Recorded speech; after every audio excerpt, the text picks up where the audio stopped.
In the darkest corners of Greek mythology, there exists a creature born of betrayal, desire, and divine punishment.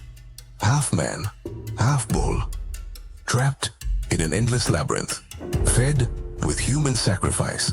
This is the story of the Minotaur and of the hero who dared to face him. It all began with an offense to the gods. King Minos of Crete asked Poseidon for a sacred bull to legitimize his reign. The sea god agreed, sending a majestic bull from the depths. But Minos, dazzled by the beauty of the creature, hid it and sacrificed another in its place. Poseidon, enraged by the deceit, cast a punishment as cruel as it was unforgettable. He made Pasiphae, Minos' wife, feel an uncontrollable desire for the bull.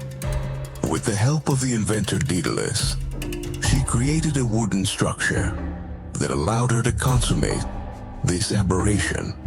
And from that unnatural union, the Minotaur was born, a being with a human body and a bull's head, a creature condemned from its first breath. Horrified, Minos locked it away in a labyrinth designed by Daedalus himself, a place so intricate no one could ever escape it. After a war, and to punish Athens for the death of his son Androgeus, Minos imposed a terrible tribute.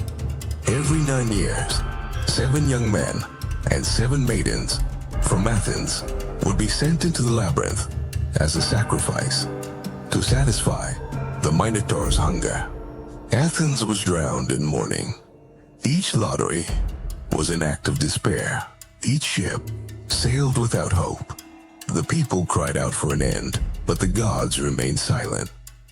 Until Theseus appeared, Prince of Athens, a brave young man, determined to end the curse. He volunteered to go as one of the tributes, but he didn't plan to die. He planned to face the beast and free his city. In Crete, Theseus met Ariadne, daughter of King Minos. At that moment, fate shifted. Ariadne fell in love with him and chose to help him by giving him a ball of thread and joining his cause. Daedalus, the same architect of the labyrinth, gave him crucial advice. Use a thread. Tie it to the entrance. Only then will you find your way back. With a sword in hand and Ariadne's thread tied to his waist, Theseus descended alone into the labyrinth. Through dead ends, echoes of ancient screams, and the stench of death, the prince pressed on until he came face to face with the Minotaur. It was a brutal fight.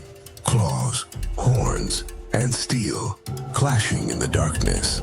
Finally, Theseus drove his sword into the beast's heart. The Minotaur fell. The cycle of blood had ended.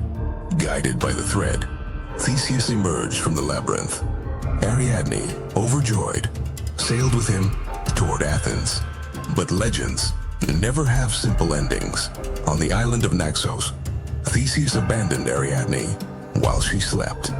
Why did he do it? Was it the will of the gods or a human betrayal? Whatever the truth, Theseus continued alone.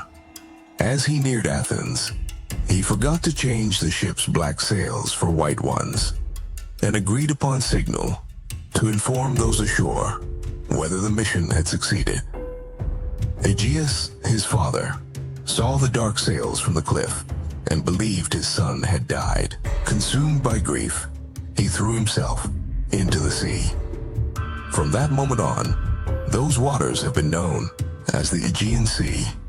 Theseus returned as a hero, but his triumph carried loneliness, guilt, and loss.